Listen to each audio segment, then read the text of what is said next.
Bonjour. Je ne vais pas dire bonjour à tous, mais le cœur y est en tout cas. Le cœur y est. C'est pas forcément évident de parler, je dirais, avec le masque, mais je vais tâcher d'être le plus explicite possible. Je suis le dirigeant fondateur de la société Promosis, qui est une société de promotion immobilière un petit peu particulière. D'une part parce qu'elle intervient sur de l'immobilier montagne essentiellement et de l'immobilier, je dirais, très, très haut de gamme. Et d'autre part parce que depuis en fait sa création, son ADN est vraiment d'amener les futurs acquéreurs de nos réalisations dans une démarche structurée de gestion de patrimoine, de gestion de cet actif immobilier dont on va parler pendant cette présentation. Et vous verrez que l'immobilier montagne coche beaucoup de cases comparé aux autres actifs supports possibles, donc des investissements en capitaux. Alors actuellement, pour un investisseur qui dispose de capitaux, il y a trois grandes voies d'investissement. Le premier, c'est le marché obligataire. Le deuxième, le marché action, l'investissement immobilier. Le marché obligataire, il est au tapis parce que les taux d'intérêt sont extrêmement bas, ils vont le rester longtemps. Personne ne peut se permettre aujourd'hui de rembourser ne serait-ce que la charge d'intérêt des emprunts qui sont faits, qui sont juste colossaux. Donc, investir sur de l'obligataire, sécurisé, c'est compliqué. Non sécurisé, ça amène un questionnement par rapport aux entreprises auxquelles on peut prêter. Et on rejoint d'ailleurs là le marché action. Marché action, on a vu que pendant ces périodes-là de crise sanitaire, avec la crise économique en fait derrière qui s'ensuit, c'était un support relativement volatile et pas toujours facile de choisir les bonnes feuilles de route pour les entreprises sur lesquelles on choisit d'investir. Et puis l'investissement immobilier qui, depuis très longtemps, et c'est une tendance accentuée de manière concrète par la situation actuelle, marché immobilier qui lui amène psychologiquement et de manière concrète également de la sécurité. On est sur des actifs tangibles, on est sur du dur, avec du rendement et avec, je dirais, des possibilités assez intéressantes globalement pour quelqu'un qui dispose de capitaux, même dans les circonstances actuelles, et qui veut en fait les investir et les sécuriser. Alors, vous avez un tableau ici affiché qui compare de la manière la plus objective possible les différentes classes d'actifs sur lesquels des capitaux peuvent venir en fait s'investir. On a les actions, obligations, contrats d'assurance vie, matières premières, marché de l'art, l'immobilier classique entre guillemets, et puis l'immobilier montagne et l'immobilier montagne d'exception. L'immobilier montagne d'exception, on verra qu'il n'y a aucun snobisme en fait là-dedans quand j'emploie ces termes-là. C'est simplement pour cibler en fait des stations de ski qui recueillent en fait, qui sont caractérisées par un certain nombre de paramètres pertinents, notamment sur l'aspect locatif potentiel de valorisation et sécurité. Alors je vous le disais tout à l'heure, l'immobilier montagne d'exception coche à peu près toutes les cases des différents critères qui caractérisent en fait un investissement, que ce soit le rendement, le potentiel de valorisation, le risque, je dirais, lié à cette volatilité dont je faisais référence pour les marchés actions, l'horizon d'investissement peut être sur du court terme également en immobilier. On a vu, je prends cet exemple-là, des gens acheter sur plan et puis revendre au moment de la livraison. Ça permet un arbitrage qui est proche quasiment en fait du trading boursier. Je force un peu le trait, mais il y a réellement une potentialité à ce niveau-là. La liquidité, et là on va rejoindre le choix des stations sur lesquelles nous proposons en fait d'investir. Et puis on a en plus, dans l'immobilier en fait de montagne, une composante qui est très intéressante, qui est l'agrément, le plaisir. Et on peut, au travers d'un investissement immobilier en montagne dit d'exception, conjuguer les deux finalement, c'est-à-dire le plaisir et une gestion de patrimoine pertinente. Alors, en termes de support, quand on recentre un peu le focus de l'investissement immobilier montagne, L'exception se trouve effectivement essentiellement dans les lieux de villégiature haut de gamme et considérés comme tels au niveau national, mais également au niveau international. Ce sont les stations de Chamonix, de Val d'Isère, de Courchevel, de Méribel et de Megève qui représentent vraiment la quintessence de ce qu'on peut, définir comme de l'immobilier montagne en fait d'exception. Pourquoi ? Parce que les biens, chalets, appartements qui vont être construits ou qui sont préexistants se caractérisent par une rareté en fait de l'offre, peu de transactions. Je prends, là l'exemple de Val d'Isère. On est à moins de 300 transactions en fait annuelles sur les 15 dernières années. Si on prend Méribel, c'est un peu la même chose. Peu de transactions parce qu'en général, les propriétaires qui disposent de tels biens les conservent. Il n'y a que lors d'une transmission vers la génération suivante, un choix, de changer de typologie en fait de bien, quelqu'un qui va avoir un appartement et qui va vouloir accéder à un chalet, ou en cas de situation un peu particulière sur le plan familial. Potentiel de valorisation, oui, ça ne se dément pas malgré les crises, et je ne parle pas forcément de celles que nous traversons aujourd'hui, mais les crises en 1981, en 1992, en 2007, 2008, 2009, avec les subprimes. Et aujourd'hui, on voit que la plupart du temps, ces biens-là tiennent le choc et que le potentiel de valorisation ne se dément pas. Il suffit de prendre le recul sur quelques années. La progression est régulière. Alors, évidemment, les différents choix d'investissement, suivant la localisation dans ces stations, suivant la typologie, encore une fois, de biens. Est-ce qu'on est sur un bien dit de prestige, très haut de gamme, ou un bien, en fait, d'accession à la propriété? Tout ça joue. Également, les infrastructures. Beaucoup, en fait, d'investisseurs ont une première réflexion qui est parfaitement légitime, qui est de dire, mais comment est-ce qu'on peut mettre des prix aussi élevés dans des biens, on va dépasser allègrement les 10 000 euros, 15 000 euros, 20 000 euros, certaines fois même 30 000 euros en fait, du mètre carré, pour des biens dont l'exploitation se résume dans l'esprit collectif à quelques mois d'activité pendant l'hiver. La réponse, en fait, elle est assez simple, c'est que quand vous faites l'acquisition d'un bien en montagne dans une de ces stations, et on va particulièrement concentrer sur les Trois-Vallées, au moment où vous devenez propriétaire, vous devenez également copropriétaire des infrastructures en fait, du domaine skiable.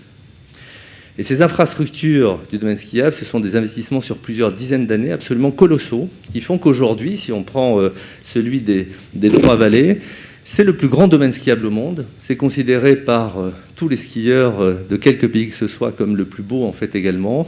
Et ça a une valeur tellement importante qu'aucune station au monde aujourd'hui ne pourrait se permettre d'investir dans de telles proportions pour penser rejoindre en fait la qualité de ces infrastructures. Eh bien, quand vous êtes propriétaire d'un appartement ou d'un chalet dans les Trois-Vallées, vous êtes copropriétaire de ces infrastructures. Et ça constitue, en quelque sorte, ce qu'on appelle le goodwill, c'est-à-dire cette valeur immatérielle qui vient se rajouter en fait, à la valeur matérielle, combinée, encore une fois, à la rareté. Le rendement, quand on ne considère que le rendement sur la seule saison d'hiver, il est de l'ordre de 3 à 4, certaines fois 4,5-5%. On est proche des rendements d'une ville en fait comme Paris, mais il y a une modulation et une évolution en fait qui se fait et qui se marque, et pas uniquement par l'été que nous venons de vivre, qui a vu le chiffre d'affaires de ces stations augmenter de 50 à 70%. La Covid explique en partie ça, effectivement. Les Français sont restés en France et sont venus en montagne. Mais il y a d'autres facteurs en fait, qui expliquent ça. Il y a le facteur climatique, qui fait qu'en montagne, on a eu des périodes de forte chaleur. Il peut faire 30 degrés dans la journée, mais enfin, le soir, il fait 10 degrés, il fait frais, on respire. Le second point, c'est que la densité de population est beaucoup plus faible, je dirais, sur place. Donc là aussi, c'est un sentiment d'espace qui est encore accentué. Le troisième, c'est qu'il y a un côté ludique qui vient en fait aujourd'hui se greffer avec ce que l'on peut qualifier de véritablement, j'emploie un anglicisme, mais game changer. Donc un élément qui change la donne, c'est le VTT, le vélo à assistance électrique. On a vu dans ces stations-là des familles entières avec les grands-parents, les parents, les enfants qui s'adonnent en fait à ce nouveau loisir et ça change véritablement la donne. Alors ça a été, qui plus est, encore amplifié par le Tour de France qui a vu en fait son arrivée et une étape de départ également sur Méribel avec le col de la Loze, dont on a beaucoup parlé en fait dans les médias. Mais c'est un changement important en fait l'été en montagne. Donc le rendement, nous le pensons, est susceptible d'évoluer positivement en fait dans le temps. La liquidité des biens, bien oui, je vous le disais tout à l'heure, il y a très peu de transactions et pour peu que vous choisissiez les emplacements dits premium ou hyper premium, il y a une demande aujourd'hui qui est plus forte que les réserves foncières ne permettent en fait d'y répondre. Foncier limité, il y a également une caractéristique, je ne rentrerai pas dans le détail, les schémas de cohérence territoriale qui font qu'en montagne, en général, le foncier est très limité. Pourquoi ? Parce qu'une facture d'électricité se paye finalement au même prix, une facture d'eau en montagne ou en plaine, alors que ça coûte beaucoup plus cher, ne serait-ce que pour prendre cet exemple-là, d'alimenter en électricité ou en eau, en fait, un chalet ou un appartement. Je vous le disais en fait tout à l'heure, le potentiel de valorisation ne se dément pas. Il est constaté à plus 4, plus 5% en moyenne sur les 40 dernières années. Même pendant la dernière crise des subprimes, et pour prendre le cas de Méribel sur lequel nous mettrons un focus, ça n'a pas bronché en termes de prix sur une certaine catégorie en fait, de biens. Alors, Méribel, effectivement, en ce qui nous concerne, nous avons choisi de nous y concentrer parce que nous considérons que des stations que nous avons énumérées et de toutes les stations des Alpes françaises et même internationales, c'est celle qui révèle, qui récèle en fait le potentiel le plus important. Je ne la qualifierai pas de belle endormie parce qu'elle est très vivante, je dirais, comme station, mais il y a un potentiel significatif. Pourquoi ? Déjà parce que si vous avez eu l'occasion en fait, d'y aller, quel que soit le moment de l'année où vous y allez, vous avez une esthétique qui a été respectée depuis 1938, date de création de la station, pardon. Et cette esthétique-là, qui est régie par un PLU qui n'a quasiment pas bougé en fait en plus de 80 ans, elle fait que la station est belle en fait à tout moment. Il n'y a pas la moindre fausse note, il n'y a pas de building et du béton en fait partout. Les infrastructures de ski encadrent la station, mais sans venir justement la perturber. Ça, c'est le premier point. Le second point, c'est qu'il y a un accès qui est assez extraordinaire. Vous arrivez sur Moutier, j'irai par l'autoroute, vous êtes à moins de 20 minutes en fait, de la station, j'irai à tout moment.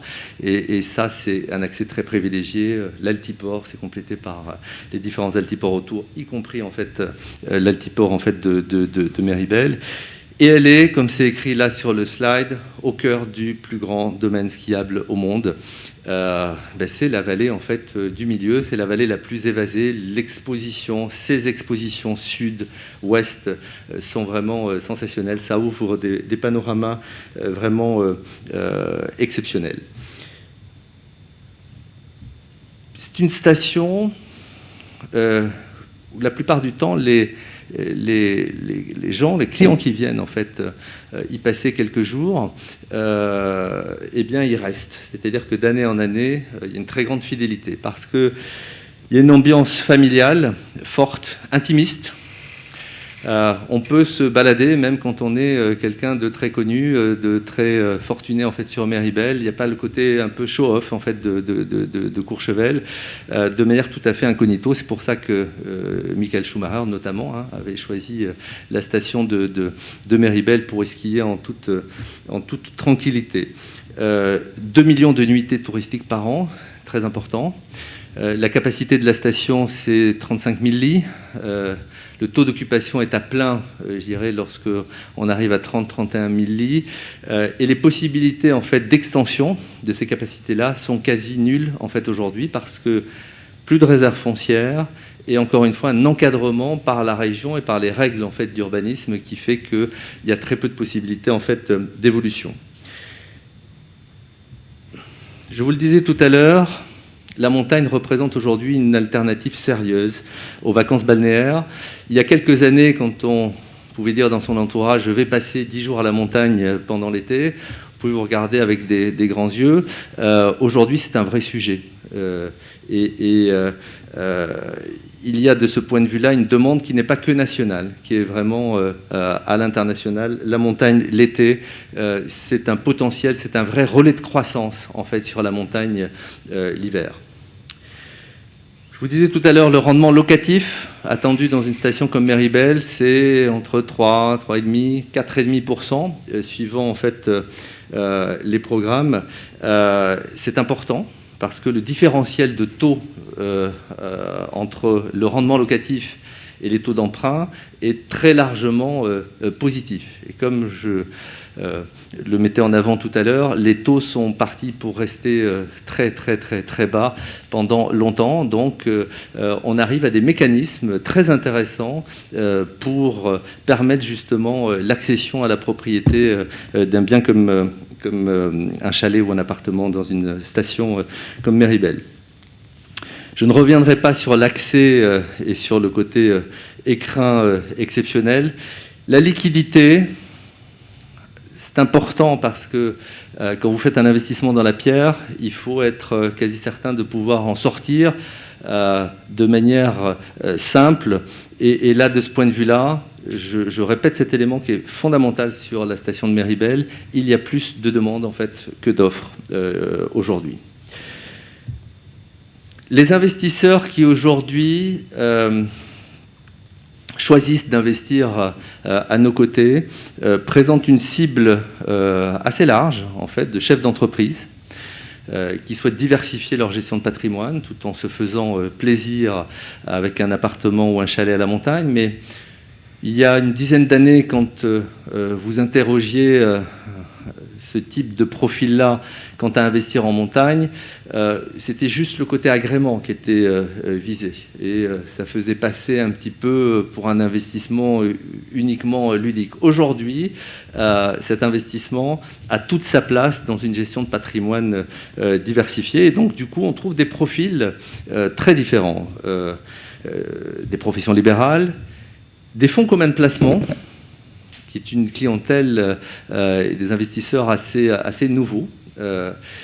Et au même titre que des fonds communs de placement donc, qui mettent complètement l'agrément de côté en fait, par définition et qui se concentrent sur les caractéristiques de ces actifs en fait, là, nous avons de plus en plus de particuliers ou de family office qui décident effectivement d'investir sur des biens d'exception en, fait, en montagne et particulièrement sur Méribel parce qu'ils y trouvent encore une fois une caractérisation forte en matière de performance patrimoniale.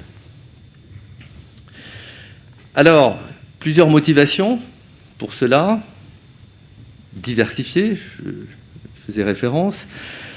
Fixer, entre guillemets, la fortune. C'est vrai que investir dans de l'immobilier en montagne, Méribel, à ce titre, présente des caractéristiques fortes, et notamment en matière de sécurité. Sécurité des biens, sécurité des personnes. Ce sont des environnements qui sont ultra privilégiés. Vous pouvez laisser votre voiture ouverte en fait, à Méribel. Vous ne risquez pas, a priori, je dirais, d'agression ou d'incivilité. Vous avez quelque part, je dirais, le meilleur des mondes en matière de sécurité, à la fois sur les biens donc, pour lesquels vous pouvez choisir un appartement au chalet en termes de support pour vous, vos clients, et également, en fait, pour les personnes.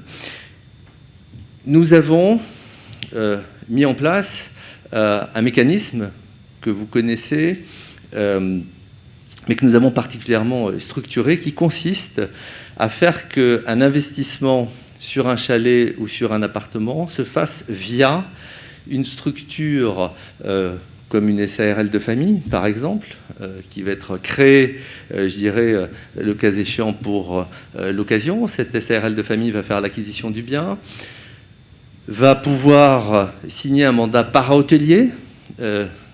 En l'occurrence, nous avons, nous, intégré l'ensemble de cette gestion. Nous sommes propriétaires des agences Barnes sur Méribel, sur Courchevel, sur Saint-Martin-de-Belleville, qui constituent donc les 3 vallées. Saint-Martin-de-Belleville, c'est Val Thorens, les Ménuires, notamment.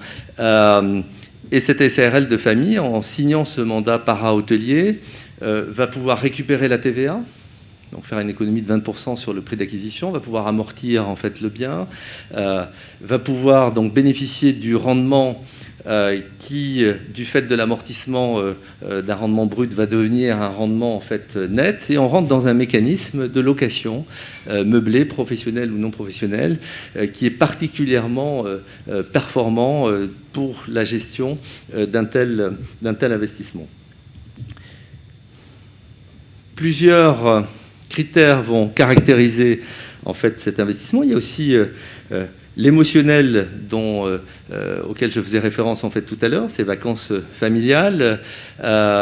Également le fait de définir un projet avec une personnalisation que nous allons en fait offrir à nos clients, ce qu'on appelle haute couture, vraiment une personnalisation très poussée dans la décoration, dans le design, tout en restant authentique.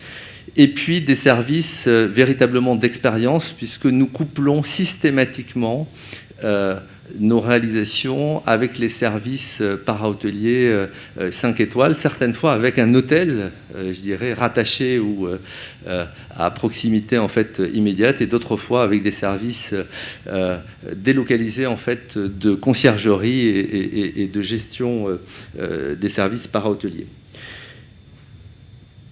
Vous avez en fait là, si ça démarre, un exemple de réalisation que je vais commenter. Alors, je ne sais pas pourquoi ça n'a pas démarré. Et hop. Ça devrait le faire. Cédric.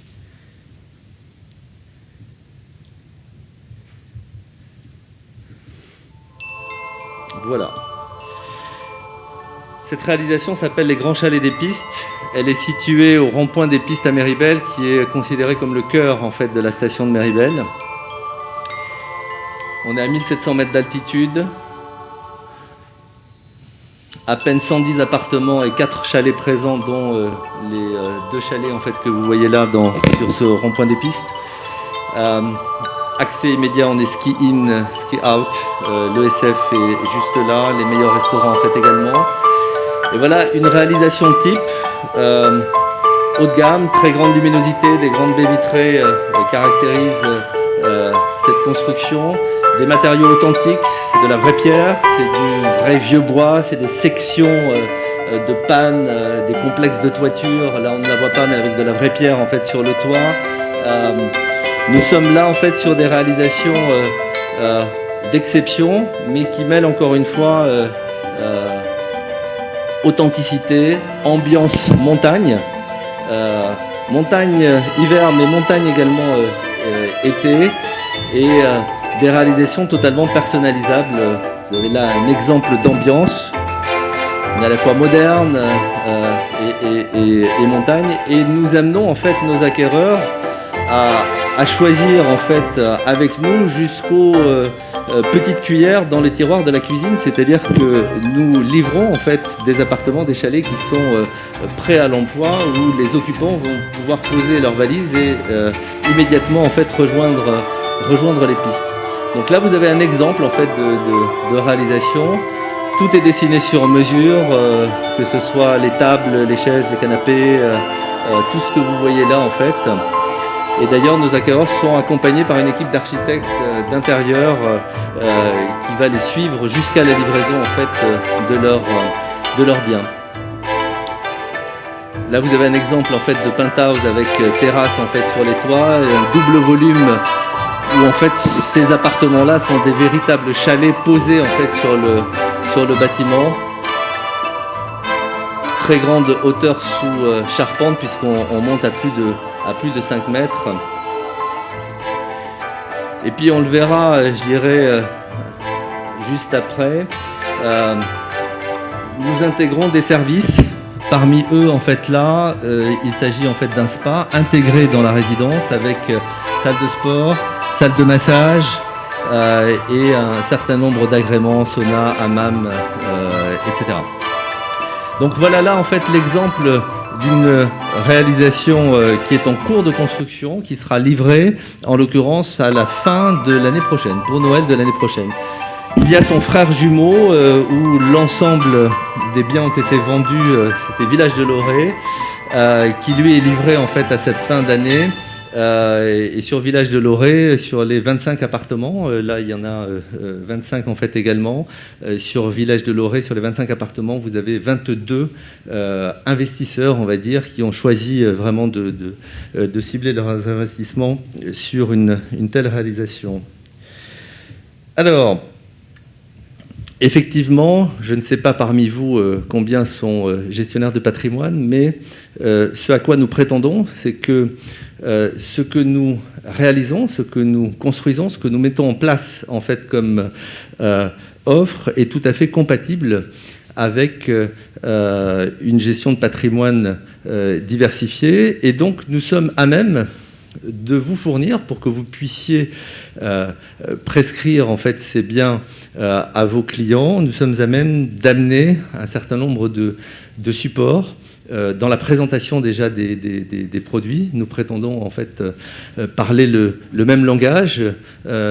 Nous avons en fait dans nos équipes une ancienne banquière, un expert comptable, une équipe un petit peu atypique pour un promoteur, mais justement pour avancer et amener en fait un suivi en fait particulier. C'est Alexia Dantini, c'est Éric Baranger, c'est toute une équipe, Cédric Combe également, qui s'occupe de toute la partie en fait transactionnelle. Il y a un service de conciergerie, il y a une équipe d'une trentaine de collaborateurs qui permet justement de vous accompagner en tant que gestionnaire de patrimoine pour prescrire dans les meilleures conditions en fait ces produits. C'est pour ça que même si le mot est galvaudé souvent, hein, le mot partenaire, il est employé un peu à toutes les sauces, il a une vraie signification pour nous, je dirais globalement, parce qu'il s'agit là en fait d'un accompagnement permanent, et pour avoir fait cette expérience-là, notamment avec la banque privée du CIC, qui a référencé en fait nos produits et qui les prescrit. Ça se passe très bien. Je dirais globalement, c'est une chaîne de valeur où l'ensemble des intervenants sont satisfaits parce que chacun, je dirais, y trouve un partage de la valeur ajoutée dans de très bonnes conditions. Voilà, je vous remercie d'avoir été attentif à cette présentation. Est-ce qu'il y a des questions? Est-ce que vous souhaitez compléter en fait ce qui a été dit par des questions? N'hésitez pas en fait à le faire, je vous en prie. Oui, monsieur? Bonjour. Alors, est-ce que vous pouvez vous déplacer vers le micro, parce qu'en fait, on est en streaming, d'après ce que j'ai compris, en fait, sur Internet. Et si vous, voilà, s'il n'y a pas de micro, on ne vous entendra pas. J'irai par ailleurs. Je vous en prie, monsieur. Bonjour, merci pour votre présentation. J'aurais voulu savoir quelle était la quote-part des investisseurs étrangers sur les opérations que vous avez pu déjà réaliser, et puis sur la clientèle en exploitation, entre, on va dire, l'exploitation de proximité de Français qui viennent en vacances ou en séjour dans ce type de résidence, et les étrangers, et peut-être les nationalités, tout à fait, tout à fait. Alors, sur une station comme Méribel, la quote-part de clientèle d'étrangers est de l'ordre en fait de 30 à 40% suivant les saisons, avec historiquement une clientèle anglo-saxonne qui est assez importante, une clientèle également de pays en fait de résidents européens, d'Américains, du Nord comme du Sud, et également en fait des pays de l'Est. En numéro 1, c'est les anglo-saxons, à peu près un quart de la clientèle. Les pays européens et notamment du Nord sont également très présents. Alors, le constat que nous faisons, sur les 5 dernières années, dans les ventes en fait, de nos produits, c'est de l'ordre de 15% sur la clientèle en fait, anglo-saxonne, 10% sur la clientèle, on va dire, européenne, et puis une clientèle française qui constitue la grande majorité de nos clients. Notamment pour une raison, c'est qu'il y avait dans le slide, dans un des slides précédents, le réemploi de fonds. Et c'est vrai que les mécanismes que nous proposons sont parfaitement compatibles avec le réemploi de fonds et donc le fait de s'exonérer en fait des taxes fiscales par ce réemploi de fonds. Et c'est significatif, je dirais, dans les acquisitions qui sont faites autour de nos réalisations. Monsieur, vous aviez une question ? S'il vous plaît.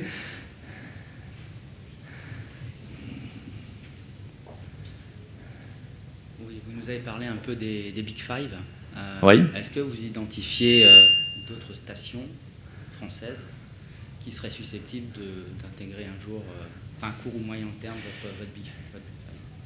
Alors, je comprends le sens de votre question et il n'y a aucun regard, je dirais, de notre part condescendant par rapport à d'autres stations. Nous sommes régulièrement amenés en fait, à étudier des projets, que ce soit à l'Alpe d'Huez, à la Plagne ou dans d'autres stations françaises, voire même internationales.